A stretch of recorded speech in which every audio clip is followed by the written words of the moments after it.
पवन नहीं आंधी है। అతడొక సముద్రాలను కుదిపేసిన సంచలనం, కత్తులను వణికించే ఖడ్గ సృష్టి.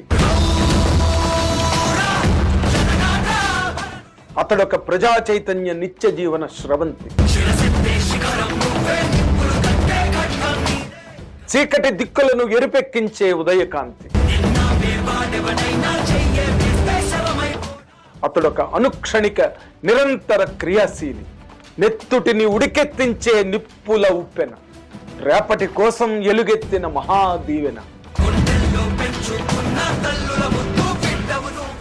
పవన్ కళ్యాణ్ ఈ పేరు వింటేనే దడ, గుండెల్లో గడగడ. అతడి ఉపన్యాసంలో ఎగజిమ్మిన ప్రతి మాట నిప్పు రవ్వల తూట.